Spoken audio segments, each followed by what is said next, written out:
Do you ever feel that you're going through, like you're grinding and you're working hard and you're progressing, but do you ever feel that it's a repetitive thing? Sometimes I feel like I'm running on the treadmill. Yeah, me too. But I also get motivated a little bit by that cycle. It's like what we said last episode. It sometimes takes 10 before you get the 1. It's the steps every single day consistently before that moment is what got you that thing. Motivation might get you started, but discipline is going to get you there. You need to get up and change something in your life, change a habit, change your environment, change who you spend your time with. As a result, will change everything else. I know I want that. I know I want to make that money or drive that car or do that thing or live in that place or get that girl or whatever it is. People see this thing as obsession. Like if I say, oh, you're obsessed, that's generally a negative connotation to what I just said. If I wasn't obsessed about getting these goals, achieving these things, I would give up. The obsess is different, is better than average. You know, GC says it's like be obsessed or be average. Which one do you want to be?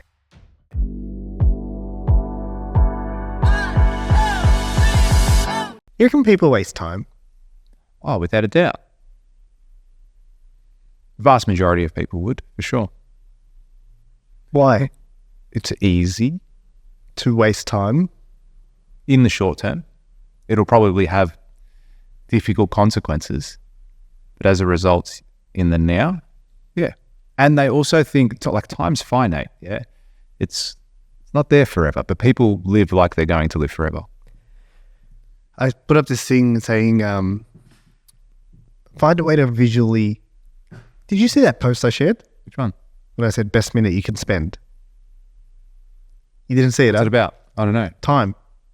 No, I don't think I did. Okay, so I shared a post a while back and it said, this is the best minute you can spend. And it was a minute video, like a reel, right?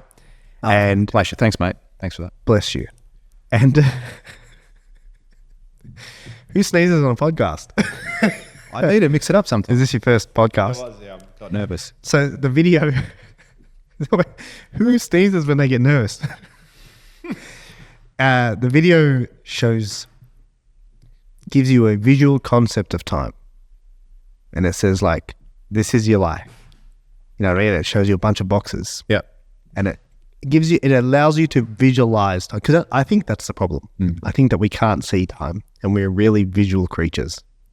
Yeah. And when you start to see the time, you can start to, and Iggy came to my house the other day, never got a video. Did you see the sticky notes above the computer? Did you see what they all said? Did you notice? I got a bunch of sticky notes above my computer. Yeah. Did you know what that was? What do you mean, like the numbers or the other one? The numbers. Yeah. Do you know what those numbers are? So it's the weeks. It's the weeks I've got left. And every time, If you live to what age? 90. Yeah. And every time the week runs out on Sunday, I always take it off and I don't roll it out. I stick it there down. Nice. Yeah, so I've got the countdown. Yeah. Because I look up and I'm like, 12 weeks, man. I've been doing this for 12 weeks now. I've got 12 sticky notes up on hanging up from the edge of the shelf, counting down. And I just look at it and I think, what have I done in the last 12 weeks? Like, that was 12 weeks gone. I remember when I did that first one.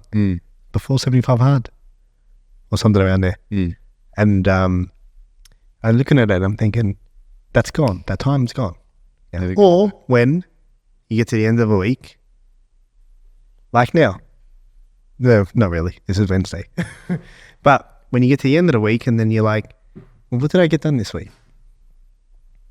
You know, and I feel like giving myself that visual really helps me protect my time, as opposed to living in the day-to-day. Because you'll get caught up in the day-to-day. Oh, without a doubt. You'll get caught up in the day-to-day, yeah? So much happens. So much. Got to take the bins out. Yeah. Got to go to Woolies. Kids. Did I get fuel? Partners, like everything. Yeah, Everything gets in the way. relationships. Friends, family, like whatever it is. You got things that come up. Got to cook food. Something's important for something else, and then they rope you into that as well. And then your phone is blowing up the whole time. And there's a whole bunch of notifications on your phone as well. Mm-hmm. And I think we get warped into not even being present in the now. Because that would be a good thing. If you were present in the now and say, all right, that's fine. But not even that. Just repeating the same shit over and over. Yep. not understanding our time, not understanding what we're doing. Do you feel like that still though? Me? Yeah. Do you ever feel Groundhog Day? Do you ever feel that you're going through, like you're grinding and you're working hard and you're progressing, but do you ever feel that it's a repetitive thing? Yeah, I sometimes I feel like I'm running on the treadmill. Yeah, me from too. a business aspect.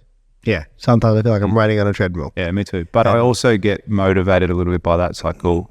It's like what we said last episode. It sometimes takes 10 before you get the one. It takes 10 years sometimes, but the consistency is what's going to get you there. It's not that one client that comes in and saves the day, or that one deal you make, or that one move you make. It's the steps every single day consistently before that moment is what got you that thing and put you in a position to be there and ready to handle it when it does explode. Because if I'd won, or if I had made $50 million at 23, like how immature were you in your early 20s? Me? How immature? Yeah. Like did you have your head screwed on? Like where were you in your 20s? Out with the boys, partying, like what were you doing? Early 20s, like 21, 22. You just, you know what? You bought Bitcoin and it just went mental. Like in your 20s, let's just say. Yeah, I wouldn't have been very smart. That's right. That's what I mean. Yeah. And that's fine. That's just life experience and whatnot. But I probably wouldn't have definitely had the family I've got now. That's for sure. Do you know what I mean? I'd be living a completely different life. And I feel that now with all my life experience that I've had to date, when it does happen and I hit the big time, it's gonna be a pretty cool, calm, collected head there. So, okay, so you mentioned the whole thing about feeling like it's Groundhog Day. What do you do when that happens? Yeah.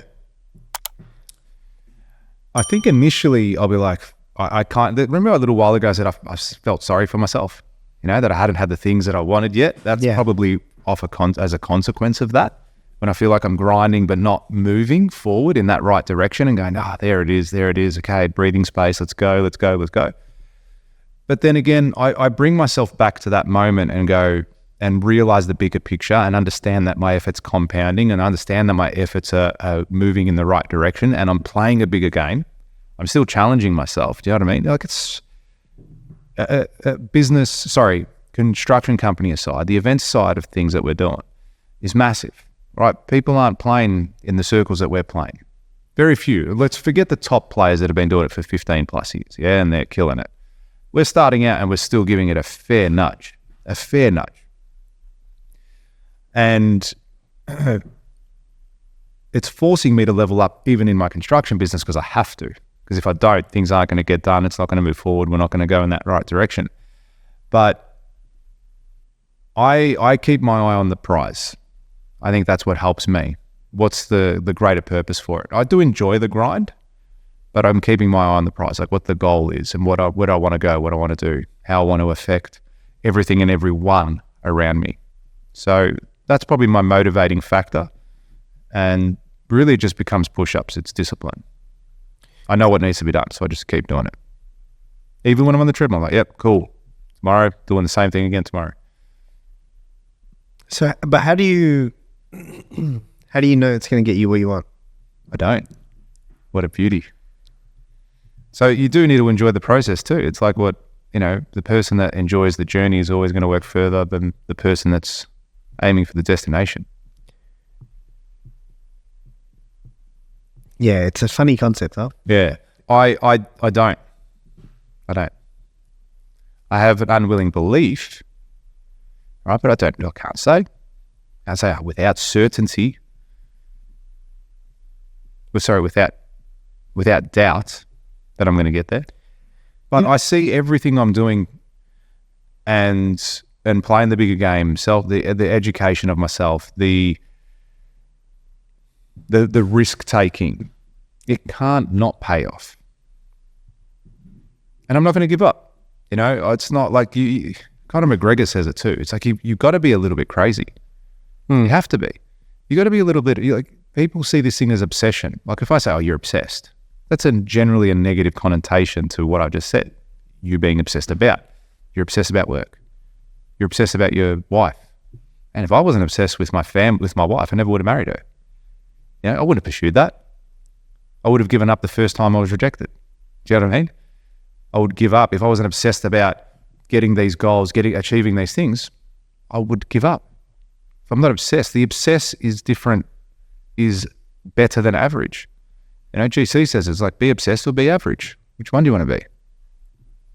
GC, huh? I'd love to get GC on the show. Dude. How good would it be? Yeah. I'd join up Scientology if you did. He is one bucket. He is an exact. What did you say? You joined up Scientology? You didn't react to that. I was like, what's going on? He is. Just went on to the content. I was just thinking. Just said it. Nah, because dude, he's. Fuck, I'm going to get fucking mail in the thing from Church of Scientology now. Oh, yeah, 100%. Not interested. Just chill. Unless he's sitting. Send me a DM. I'll send you his address. You can go knock on his door. He's a perfect example of someone who's done that.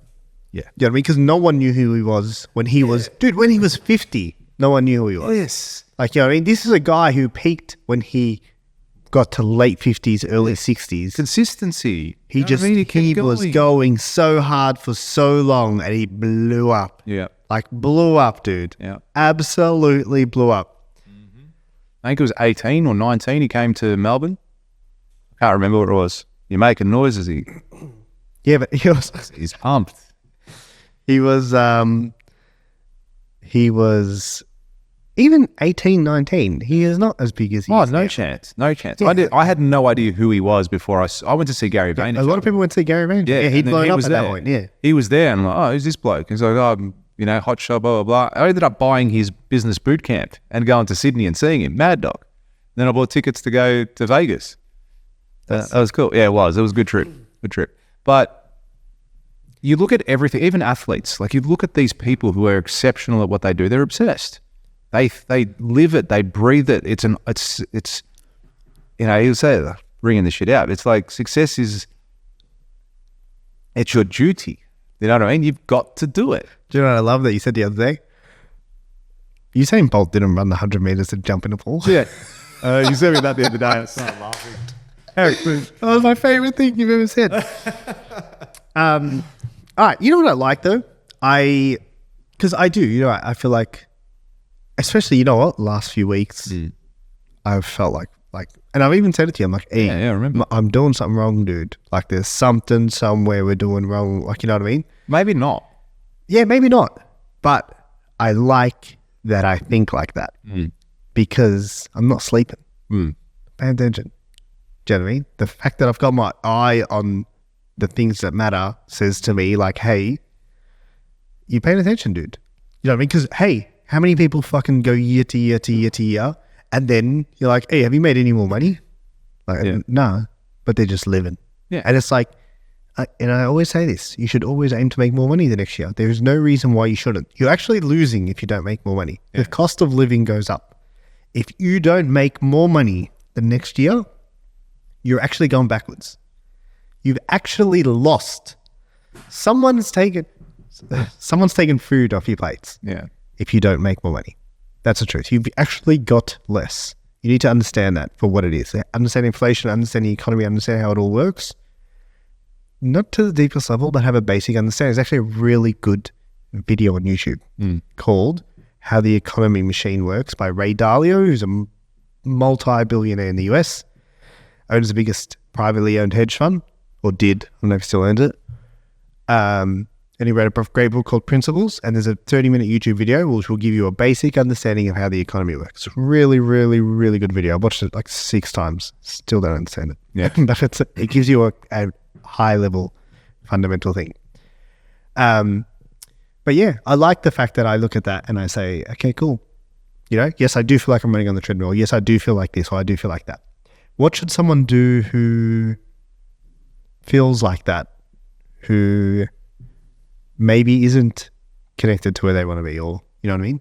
Or they're starting to feel flat. Do you know what I mean? They're starting to feel sorry for themselves. Yep. They're starting to feel like, I'm not getting what I want. Because this is, I think, unconsciously, people will start to convince themselves that they don't want it. Yeah. You know, people, I don't want to make $1 million. You don't want $1 million? No, I don't. I've got no interest in making $1 million. Yep. None at all? No. Okay, so if you walked outside and there was a bag with $1 million in it, would you pick it up? Yeah. Why? Oh, you just told me you have no interest in that. Why would you pick up something you're not interested in? Yeah. Oh, but it's $1 million. It's free. Oh, okay. So if someone offered it to you for free, you take it, but you probably associate too much pain to actually getting it and earning it. You know what I mean? You start to uncover the limiting beliefs Yeah. they have below that. Beliefs, that's Right? And they'll convince themselves, I don't want it anymore. So before someone gets to that point, and let's say they feel like they're slogging away and time is running away from them, what should that person do? There's a couple things. Yeah. A couple things that I would do. I'll go to the blunt and apparent one. Harden the fuck up. Yeah? Understand that it's not going to be easy. Understand that it's a journey, and understand that you need to keep grinding. And understand that if it was easy, every other fucker would be doing it. Everyone would. You know what I mean? You should be... Do you know what I mean? Like, imagine you saw everyone drove a Ferrari. Yeah. Would you want a Ferrari still? Like, why does it... Okay, dumb it down. Everyone has to drive a Corolla. Like, when you see a Corolla, you're going to all right, like, oh, it's just a car. But because that car, that Ferrari, is so unobtainable and it's $1 million on wheels, when it drives by, 90% of the people turn their head. Would you agree with that? Oh, I reckon more than 90. Yeah. Do you know what I mean? If a Ferrari, a Lambo, $1 million car drives past, even if you are not a car enthusiast, most people, as it drives by, it's loud. Have you ever pulled up in a Lambo? Have you ever been in a Lambo? Absolutely. Yeah. I pulled up in a Lambo. What's wrong with you? Hey, dude, you pull up to every single traffic light, every single people walking past, people in the car next to you, everyone's staring. Yeah. All the time, always. That's what I mean. Even if you don't like cars, the first thing as it goes by and it's like they're just like, was that a, what a wank. Lambo? What was that? That was the exact sound of it. I know you guys that are driving right now, look to your left to see if there's a Lambo pulling up next to you. The impersonation was that good.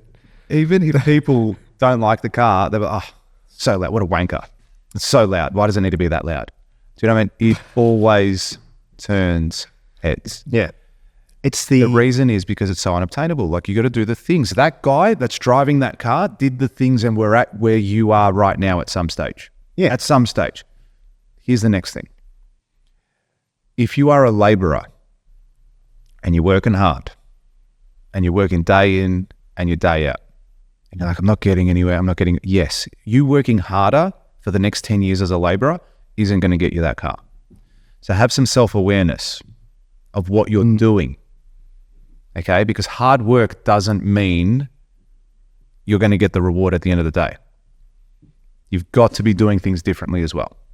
Okay, so that should also piss you off because you're fucking laboring, digging a hole, and this can be anything. You could be cutting, you could be working at Kmart. Okay, you could be working for someone in any role, and you're seeing no progression. You don't see how you're going to get that break from your position, from where you are in life, from the matrix, as people might call it. Then what do you need to do differently? And that might be the spark that goes, yeah, you know what? I've got to get moving. I've got to start doing things differently. Okay, let's touch on that because I love that. We've both been in that role. Yeah. Yeah. You were a fencer. Yep. I was a mechanic. We've both been in the role where you're working hands-on. Yeah. Like, you want to make money, you got to unscrew that, replace this part, fit that. What do they call the wooden beams? Palings. Palings. Fit the paling. Wooden beams. The wooden ones. What a person that's doing that. You might be someone. There is probably someone listening to this right now that's on their way to do that right now. Yep. And they're driving and they're like, fuck, they're talking about me. What does that person, what do they have to change? Like, you talked about you need to change something. Yes. Okay. I need to change something. But I've also been in positions in life where I'm like, I know I need to change something, but I don't know what that next step is. Yeah. I don't know how I'm going to get from here to there. Yeah. I know I want that. I know I want to make that money or drive that car or do that thing or live in that place or get that girl or whatever it is. But I don't know what the steps are that are going to get me there. So you say they need to change. What do they need to change? What should that person be focusing on? Okay. What's something, if you were in that position now, like, Yeah. okay, let's say, Yep. yeah, let's Let's dumb it down. Yeah. Yeah. Let's go back to basics. let's say I'm there. I'm working. for whatever reason, Mm-hmm. tomorrow, Hascon and every other business you own right now has to close down, and they're like, you're going to do fencing for a little bit. Yeah. That's it. You just have to, for whatever reason. Okay, you got to go back to fencing. What are you going to do to get yourself back into, if not further than the position you're in now? So I'd say the first thing to do is let's assume we're really good at our job. All right. Good fence up. Yep. Best in the biz, so we're really good. You're going to approach the boss and see what opportunities there are now for me to expand my horizon with what I'm doing. So listen, dude, I'm good at what I can do. I'll pump these hours out for you, these meters. How about if on my break, right, we get a half-hour lunch break, I'm going to go for a walk. I'm going to knock on all the doors in this street. I'm going to see whoever else wants a fence built. All right, I'm just going to knock on their fence, on their thing. I go, for every job I bring you outside, because that job wasn't there before. Wasn't there. If I knock on a house, if I bring you in the street, there's 30 houses in this street, knock on every single one. If I bring you 3 other projects, can you give me a percentage cut of it? All right. So that's one thing right there. And I could be eating and walking and knocking and selling and say, hey, how are you? My name's George. We're just building some fences down the road. I notice your fence is in pretty poor condition. Would you like me to give you a free quote? I'm here right now. I can measure it quickly, give you a rough estimation. And then what I'll do is my boss will get in touch with you, do this, and this. I go, again, free, no obligation quote, or maybe have the handbook there with me. I go 30 meters, it's this much per meter, no worries, bang, there's your quote. Let us know if you want us to start. We're actually in the area right now. We could easily start your job tomorrow if you like, as soon as tomorrow. Bang. All right, so there's that micro level. Mm-hmm. Okay, so maybe I'll do that 2, 3, 4 times. Then all of a sudden my salary has gone from making $2,000 or $1,500 a week to 2.5 a week. And then maybe from 2.5 a week, I keep doing that. Compounding every single time. We go to a different location, do it in that street. Go to a different location, do it in that street. Okay, before you know it, I might be making $10,000 a week, just from my referrals. My boss is busier than ever. He's had to get his own team. Then maybe I step off the tools. I get into a management position. I say, listen, boss, I'm just going to go around. Every time we do a job, I'm just going to walk the street, do that, get all the inquiries in, do so on, bang. All of a sudden now I'm managing his stuff. Employing people, I'm 2IC. I go to the boss and say, listen, let me buy you out. Maybe I go, you know what? Why am I making him all this money? Why don't I go start GP fencing, GPF? Top G fencing. Top G's back. Shit. Get top G fencing there. All right? Top G fencing. Grab the people. That'd do be it. such a good business. Yeah, top G fencing. Watch out. Heard it here first. So then I do that. Now, this is just an example with what I was doing in back in the day. I was doing this as a job during uni. Yeah. Let's just say I did that. Then I've got a business all of a sudden that's turning, burning, making $500,000, $1 million, whatever it might be. And then say I do want to get back into construction, or I want to get back into whatever, media. Can I interrupt you for a moment, please? So I think there's something you did there without actually doing it. What's that? And that's you got clear on what you wanted. Yeah. Do you know what I mean? Yeah, that's right. Because you knew, okay, I need to make more money. That's right. I could tell from where you were going. I'm like, he's clearly focusing on making more money. Yeah. Right. And I think that is step one, though. Money is, you know what? Hammer. When I'm building something, I need a hammer. What is a hammer? Tool. A tool. What's money? Tool. It's a tool. Yeah. That's all it is. It's leverage. You need to use it to generate the service, the product, the wealth. People look at it as money makes you happy. No, money is a tool. This glass doesn't make me happy. If I sold 50 million of them, it would make me happy. The things that I could do with the money would make me happy. Do you know what I mean?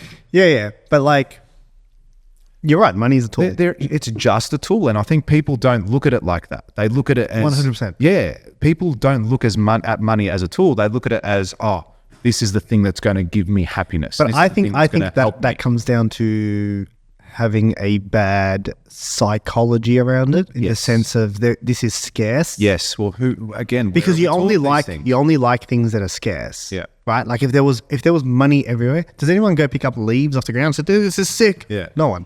Because I get it, it's got no value, but also it's everywhere. Yeah. If anything is everywhere, it would have no value. That's right. So it was with the Lambos or the Ferraris, if everyone drove, it's got no value anymore. Like no one cares about that. Yeah. So I think getting clarity on what you want. What you want. Yeah. And I think if you're frustrated and you feel trapped in your job or in your business, take a step back. What do I actually want? Maybe you don't want to be in business. Yeah. Maybe business isn't for everyone. I think business is a cheat code for anyone in the country. Everyone should have a business if you can. But it's honestly... You reckon everyone should have a business? Look, I think it is a way for you to leverage the system. Absolutely. Absolutely. I can do things in my business that I can't do if I'm working a job. Claimable expenses. Yeah. All right. Simple. Not tax evasion, but claimable expenses. Yeah, yeah. But I can use and utilize. Yes, you're right. Yeah. But you're also wrong. How? You think everyone should have a business? I think those claimable expenses, Yeah. the stuff that you get, the advantages, Yeah. come at a cost. yeah, of course they do. Everything Yeah. does. Come at the cost of never switching off. Come at the cost of That's what I. the But risk. this was the next thing I was going to get to. Yeah. Not everyone can run a business. That's what I'm saying. Yeah, that's Not everyone can. And I think if you can, look, it may not be that you run it. Maybe you employ a team to do it. Like there's things that you need. Maybe you're just a CEO type person, or maybe you were saying the other day you would get into, what was it? What is it when you buy businesses?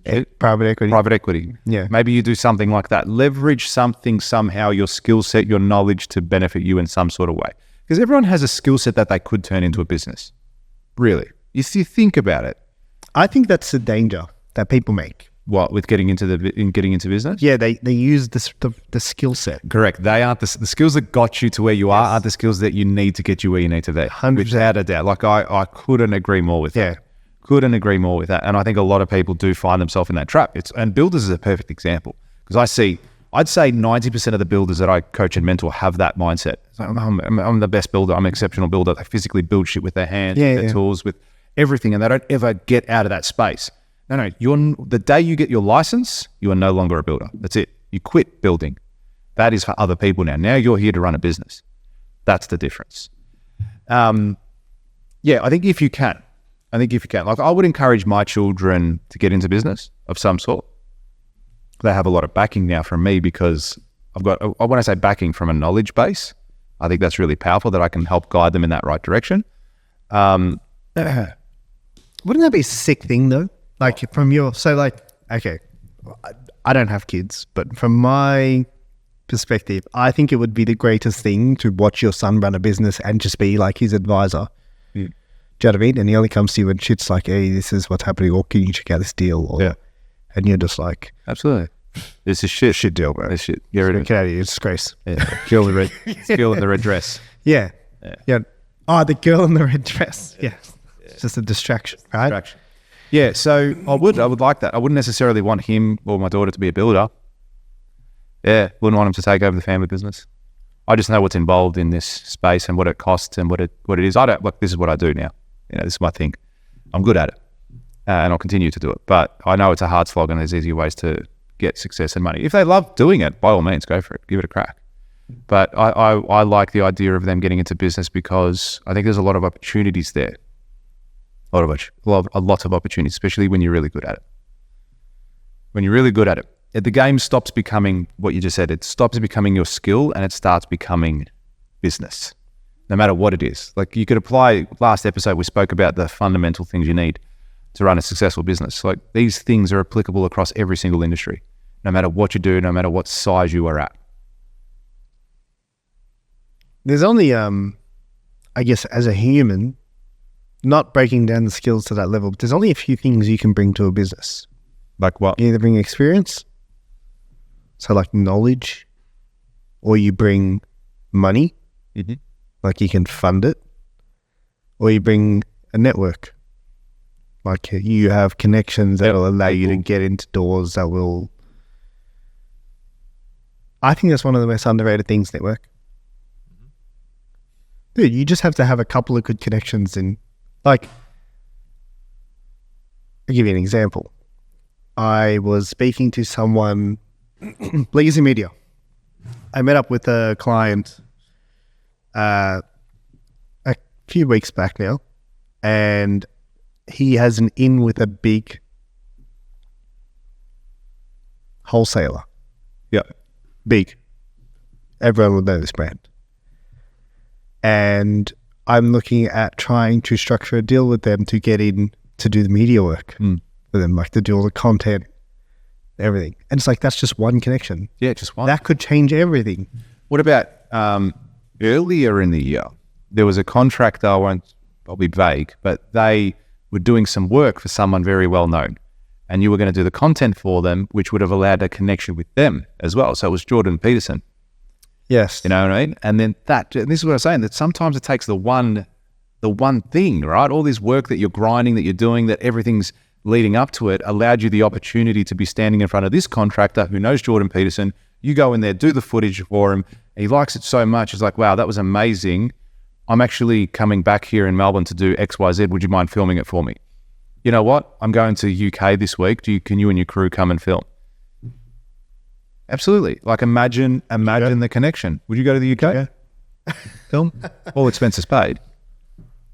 You got to get your own fucking shit from the minibar though. Yeah. Sort your shit out. Pay for your own flights. But again, think about that. And then Jordan's like, hey, come here. I want to talk to you.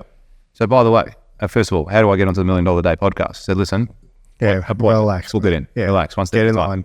Get One in step line. at a time. But then you might be... GC's going to flip. Yeah. But then it might be a matter of, let me introduce you to my friend. All right? Who's his friend? Whatever it is. Yeah, and it's And then all of a sudden, boom. you've gone from filming construction sites to filming the top known celebrities in the world because you're known, trusted, tested, proven, great to get along with. Yeah. That touches on the whole consistency thing. Yeah, for sure. Yeah. So, I mean, awareness, self-awareness. It's a really hard thing, self-awareness, I think. How do you teach that? You can't. You know? It's like, I'm never going to be an NBA player. As much as I might, I might think I'm going to play in the NBL. I'm going to play. You're not. You're 40. You're not playing in the NBL.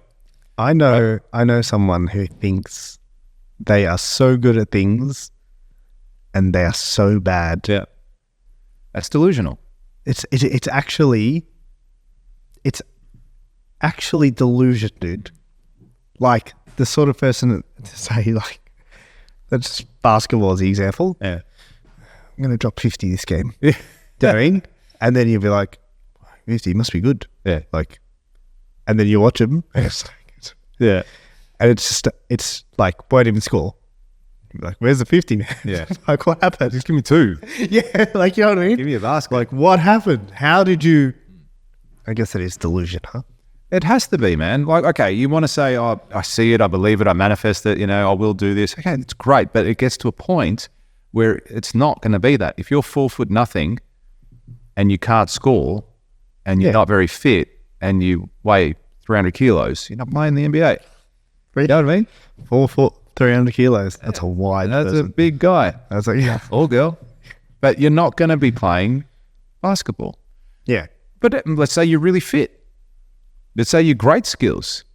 Unfortunately, at 4 foot, you're probably not going to play in the NBA. You're disadvantaged. Yeah, so you've got to understand that it's going to get to a point in time where you go, all right, I need to start using my skills elsewhere. Yeah, I'm really good at basketball. Maybe I could coach. Maybe I could coach the NBA. All right, cool. Let's shift. Let's pivot the skills. You know what else as well? Like if you're in that position where you're slogging away and you feel like you're stuck and you hate your job, like go and learn something new. You know what the problem is as well? You're too comfortable. Yeah. Because it's easier to stay in that role. And man, it's so, imagine our parents, right back in the day, and like, oh, I want to do something new. What do? You got to go to school. You got to go back to uni. You can self-educate now.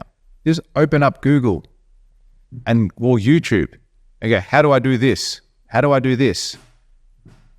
What's the best way to do this? Start educating yourself. Read a book. Read a book.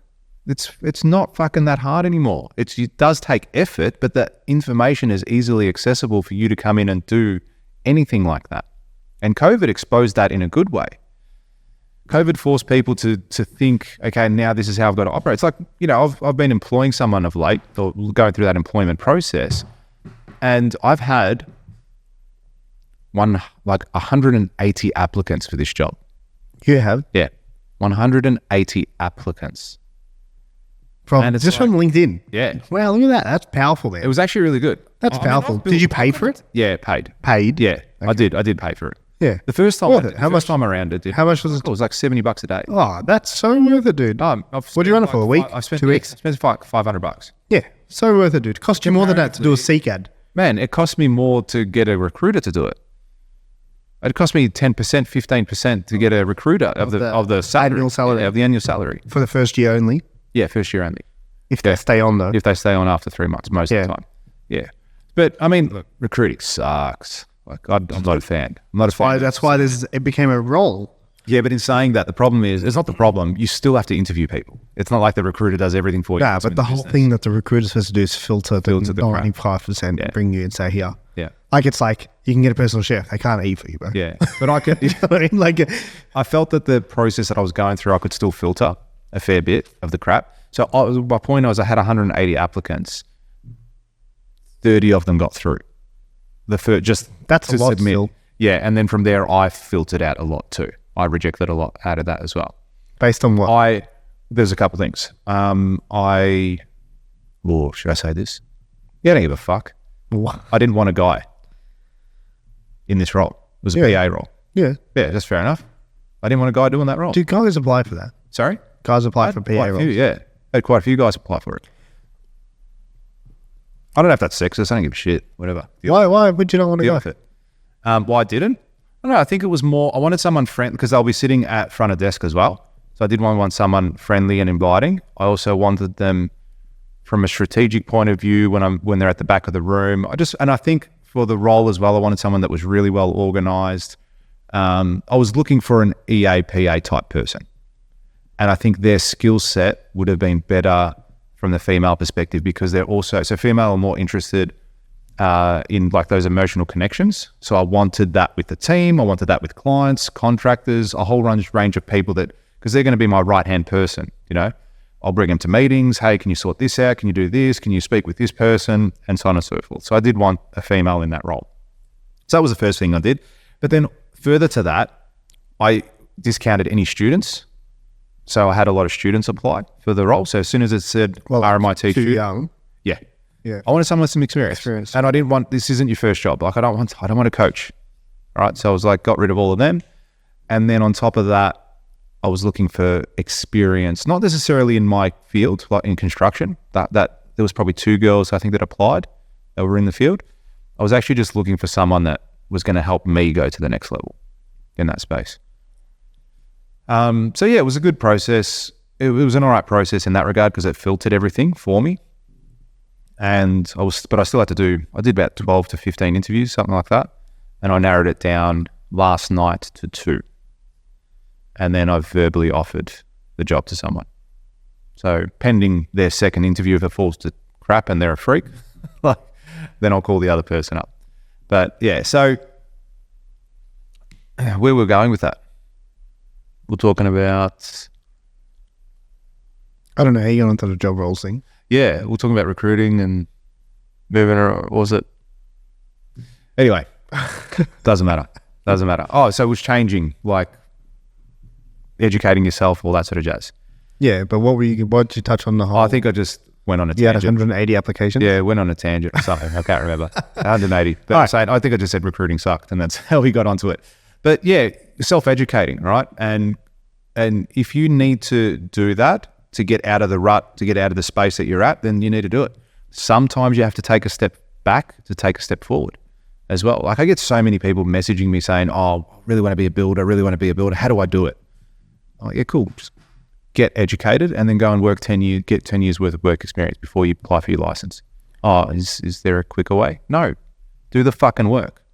Yeah, I think you're going to go back to the basics and shit. Like people are trying to overcomplicate it. You know, and I said this the other day, we're not on air, but we were talking, and anything where you talk about, so there's a lot of hype around AI, yeah, in life at the moment. And anywhere where you speak about AI, you actually end up, and this is what I found, you end up attracting you get audience, but you get the wrong type of audience. And everyone you've got is trying to work out and don't get me wrong, don't let this deter you from actually looking into AI. You should look at implementing it in every way possible, but everyone is looking at it as a get rich quick scheme. Yeah.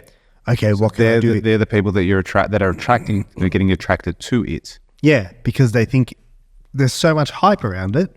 They're like, okay, this is the next thing. Like if I get into this early, it'll be like getting into computers early.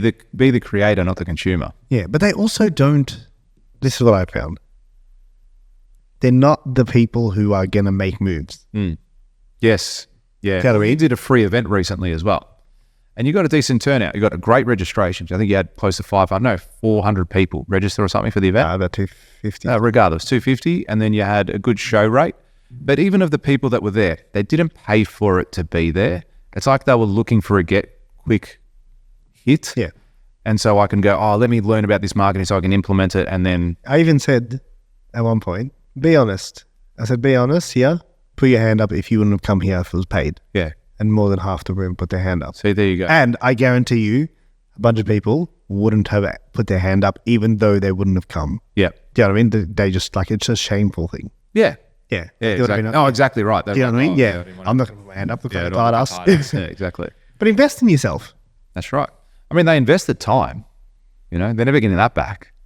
That's arguably one of their biggest investments, but they still didn't take the action. You know, I'm surprised myself, man. Like we sell packages that we were selling over the last month for people to come to the next level of training. I'm like looking at them. I had people like coming up to me at the back of the room. I really want to come. Dude, like stop fucking around. I got to the point where I get frustrated with them. I was like, listen, can I give you some advice? It's like, yes, go there and get yourself fucking tickets. You know what to do? Change the money. It's a money thing. Yeah, but No. When I say it's a money if it's a money thing there, it'll always be a money thing for the rest of your life. but you don't. So you can't see. I've been there. I've been there where you think, like, $5,000 now. Yeah, and to you, $5,000 is so much money. Like it's taken you so long to put that aside slowly because you're sitting there slogging away at a job that's paying you bugger all. Yeah. And it's taking you so long to put that money away slowly. You feel like, dude, I've had points in my life where I thought if I lose this $20,000, like this, I'll have to start again. Like now, like it's like not that you don't respect the money or anything, but it's more like, okay, like this is the game. This is how it works. The game. That's right. You're going to cop this in business. Yeah, it's going to happen. You're probably going to lose $1 million one day. Yeah. And that's okay. You'll bounce back. Yeah. Whereas I used to think like if I lost $25,000, like it could be the end. Or if I lost that $50,000, like that could have been a house deposit. And if I got that house, that could change everything for me. And it's like, no. Just as easy as it is to lose, well, if you play the game right, you can make it back. Yeah. But you can't see that when you're there. I used to think all these courses and stuff were scams, dude. Yeah. I honestly did. I used to think there was... thought like that, I don't think. Yeah, I never thought like that. I mean, the first course I ever really bought like that was that Grant Cardone one. Yeah, that was really the first one. And even I do remember, it was a couple of $2,500 or something like that to go for 3 days, and I had to fly to Sydney. So, yeah, that was pretty full on for me to do that. But I did it because I was at that point where I needed something different in my life. Like I needed to learn and educate and grow. Like I'd noticed I'd experienced some growth in my business, and I was like, fuck, like I need to do something more than what I'm doing because at this rate, I'm not going to be around for too much longer. And that was really the beginning of my journey as far as self-educating and growth and all that sort of stuff. Yeah, and there's some really good trainings out there. Heaps, man. Heaps. Fucking hours are amazing. Yeah. Do you know what I mean? Like I would sell my shit to my grandmother. It's good. I believe that it will help people on their journey, but genuinely help you if you use the tools. So go out there and find the right people and try it. You know, you're going to learn something. You'll learn something you do like, or you'll learn something you don't like. Either way, you're going to walk away with a lesson and something that you can implement. Like I had a boss that was the worst boss, would yell at me, would swear at me, would put me down. But I use that as a lesson and go, cool, that's great. I know how not to be a leader in the future. When I'm a leader, I'm not going to be like that. You know, I'm not going to do those things. I'm not going to implement that system, that tactic to yell at people to get them to do things out of fear. I'm going to inspire people. I'm going to lead them in the right way. So, but I still needed to deal with that type of person because I'm going to come across them in the future. Yeah, and you probably will again, like, you know what I mean? Again and again and again. And again, and how I react as a leader. Or you could even know someone who's having an interaction with someone like that and be like, hey, like, you know, I know that type of person. This is how you get this or do this or whatever it might be, right? Like you can be of value to someone. But I think the biggest thing with all of this is don't just sit around. Time is fleeting, dude. Yeah. Every single day. Yeah. Like time is, and there is nothing worse than looking back at the last 12 months and nothing's changed. That could arguably be, for me personally, one of the worst things. Yeah, I agree. Or looking back at the last 5 years and you're still doing the same shit. Yeah. I felt like that during COVID. You did? Yeah, I felt like that 2-year stint was very much that, which I needed, I think, to a degree. I needed that shit time to realize, hey, wake the fuck up. So it was a good thing for me in that time, because I reckon arguably I probably wouldn't be where I am today. I wouldn't be pushing the boundaries as much as I am today, having gone, if I had an easy run. So I'm kind of... Sorry? I'd still be doing what I'm doing now. This wouldn't exist. Without a doubt. Podcast? Oh, fuck no. Why? I've wanted to do it. I just never did. What stopped me? What stopped me from doing it? You know what I mean? What stopped you? I was doing others, just going through the motions. You know what I mean? It was the same thing every single day. I'm busy today. I can't do a podcast. All right. And then it was like, no, we met up. Hey, we're going to do a podcast. Fucking hell, let's do it. Went out, bought the kit that next week. Bought the kit. Cool. We sat there for 6 months, but we got it. Got the right people involved, got the right setup. Now we're good to go. Nearly 52 weeks in. So yeah, I'm glad I had that experience, because I think I needed that bit of the wake up call. And I said, it was good for me for a long time. Like if COVID was good for me, I probably would still be a little bit arrogant and have some more material things, but probably think I was untouchable. So then when something bad does happen again, and it was going to happen, maybe not in the foreseeable future, then maybe I would have lost everything. Yeah. You know what I mean? It shook you enough. It shook me enough to wake me up, personally and professionally. So going back on that fencing thing, we're saying, well, like, what else would you do in that role? You know, if you had to go back and do fencing. Yeah. I said what would you do in that role? Like, what would I do in my, to get myself out of that to space? get yourself out of it. I say that like, as a 40-year-old, right? Because if I wasn't thinking like that when I was 20, I could have been. When I was at uni and I was building fences on the side, why the fuck didn't I go walk down the street on my lunch break? Yeah, I think knock on the doors and say, "Hey, boss, if I get because you don't think like that as a 20-year-old. Exactly. Dude. So Dude, when I was 20, I was like, educating. I want to go. It's smoko. I want to go and have a sausage roll and a Red Bull and a dart. Yeah. The only reason I started to drink coffee, this is the only reason I drink coffee today, is because we would be building fences. Someone would come out and say, "Oh, hey guys, can I make you a coffee?" I would say yes, just so I could have a break. Yeah. Yeah, absolutely. So funny. I'd have a coffee. I'd drink the coffee. Oh, thank you so much. I'd sit there for 20 minutes, whatever it was, rest, and then, okay, here's my coffee, go. Not because I needed to wake up. I was young. I was 20, 22, whatever I was. I was working. Awake. I was awake. But this is what I'm saying. But I was sleeping. Exactly. So I didn't think like that. But imagine I was listening to a podcast like this back then. Imagine I got curious and started self-educating. Imagine I started reading books, and I thought, I read this thing in the book, said, "Oi, go knock on some doors."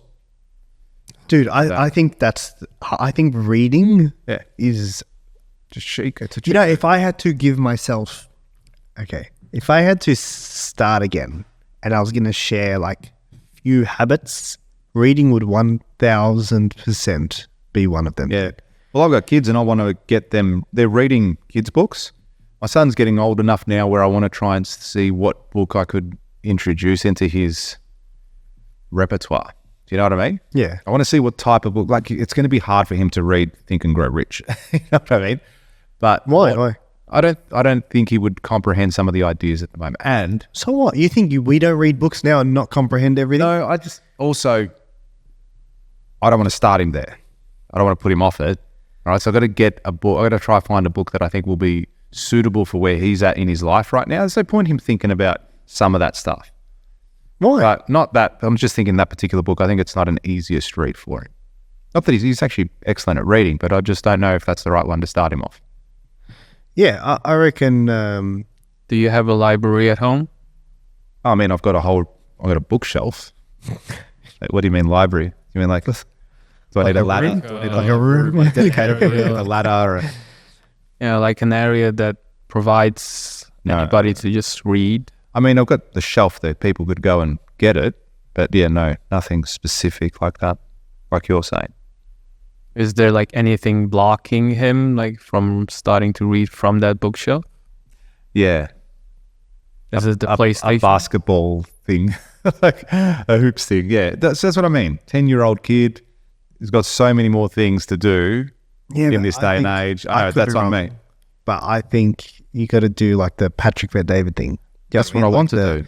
The Pages, pages are the currency in this house. That's right. You know what I mean? Absolutely. Because I honestly, hand on heart, like if I had to pick one habit, that would be the habit. Dude, I've read a lot of books, but I started reading when I was 26. Yeah, that's what I mean. You know what I mean? And then I'm like, imagine I started when I was 16. I've only been reading for 7 years. I reckon I was later than that. I reckon I was in my 30s, like early 30s before I started. Yeah, and then I think to myself, man, like imagine I started when I was 15 or 12. I know. Or 10. I know. I'm the same. I started 3 years ago. That's what I mean, dude. And it like opens your eyes and you're like, what the fuck? Yeah, and I just think, I wish. whole time. At one point, I was pissed off. Yeah.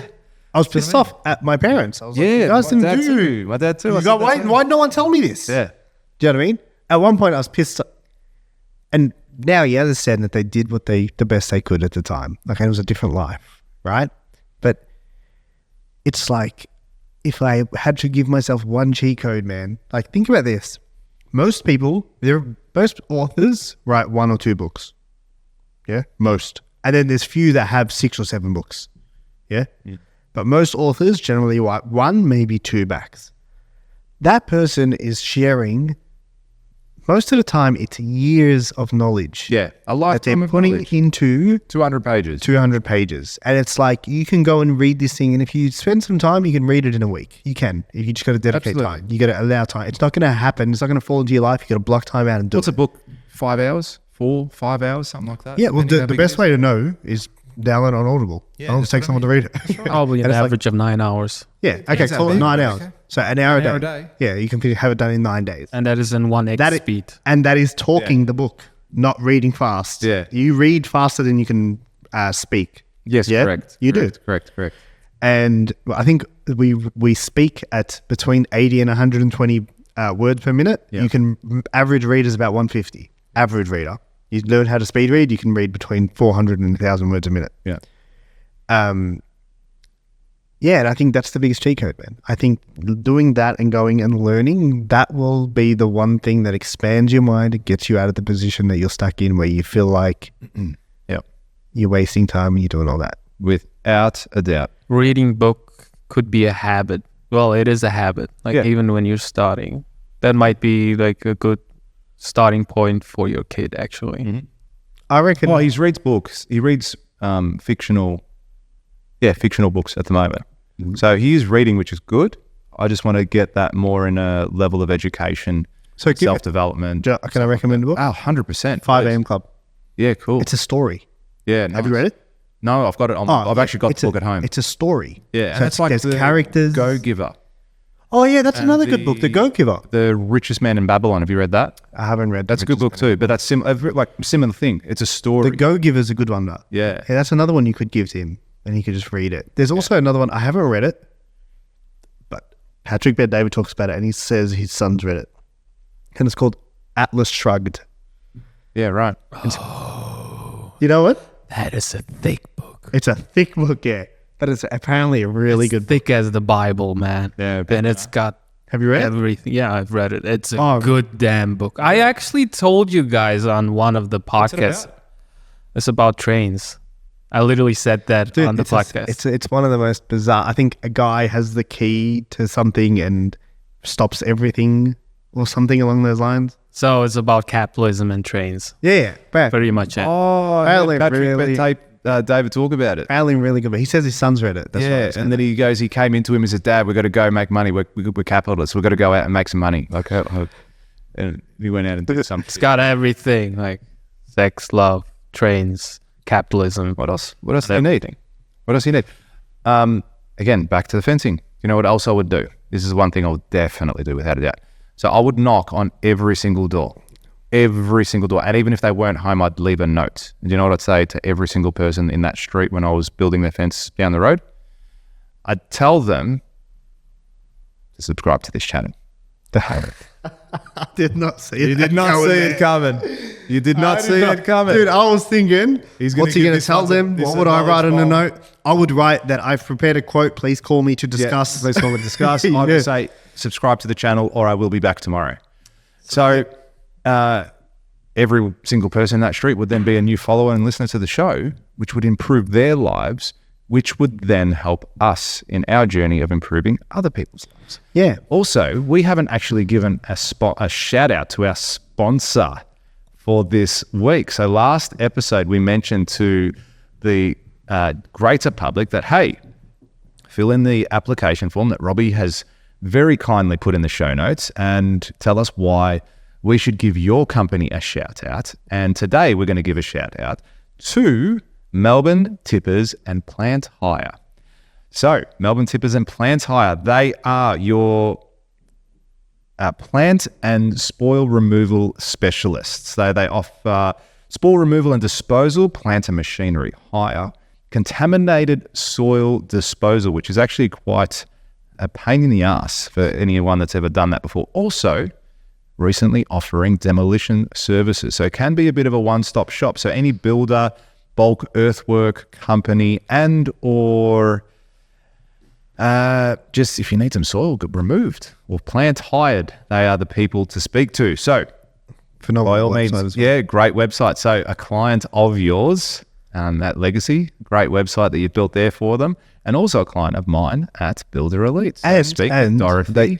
they also do, so there's two aspects to the business. Yeah. They also do contractor work in the sense of if you're an operator and you could drive excavators or operate some of the machinery or tip trucks, etc., you can do work for them and get paid as well. Yeah, and even if you have own your own machinery too, you can log in and they can get you work. they can contract you out as well. So you can get work. It's a great ecosystem, great business, and a really switched on business owner. So reach out to the team at Melbourne Tipper and Plant Hire. You can find them on all social media and their website, which is www.melbournetippers.com.au. That is our shout out. How's that for a sponsor? Free plug.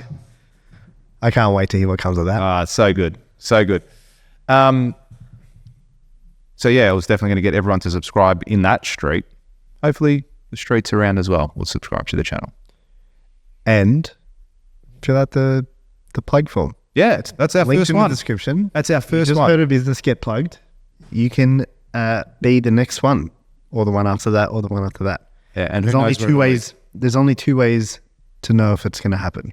One, fill out the form, and two, Listen in. listen in. Listen in. We were going to do it at the start of the episode too, but got too sidetracked and too pumped into what we're talking about today. Maybe the next one we will. Absolutely. Or maybe we won't. And you go, The reason, I was listening to a previous podcast and Iggy was telling us off because we just wait to the end to do the plug. He goes, "Oh, you should do it at the start." I'm like, "Well, we'll just do it in the middle. We'll just do it halfway through a story." So, mixing it up, Iggy, just for you. do what we want. Yeah, Do damn straight. Now all our videos are going to be edited. They're going to be on a jet ski. Yeah. They're going to be like, you guys, did you guys record this on a jet ski? All right. Anything else you'd like to add before we wrap up? Yeah, just if you want things that other people have, you need to do things that other people are not. Yeah. And if you want to look back in 12 months' time and make sure that you're not in the same position you're in right now, use this to pump you up, use this to learn, use this to, be your sign, whatever it is. I don't care. Do something. Motivation might get you started, but discipline is going to get you there. Fucking oath. Yeah. Do something. I hope now you're listening to this and go, you know what, fuck it. I'm going to quit my job. I'm going to continue my job. I'm going to work on my side hustle when I get home. I'm going to start getting the quotes ready. I'm going to start doing this. I'm going to start doing this. And then I'm going to take that leap of faith. I'm going to back myself. I'm going to give myself the tools and skills, education necessary for me to succeed in this space. I'm going to become obsessed. I'm going to do it for myself, for my family, whatever you need to do it for. But go out there and do some sick shit. Go out there and do something different. Make it happen. Make it happen. No one is coming to save you. I'm not coming. Neither. No one's going to come and save you, I promise. You need to Get up and change something in your life, change a habit, change your environment, change who you spend your time with. And that, as a result, will change everything else.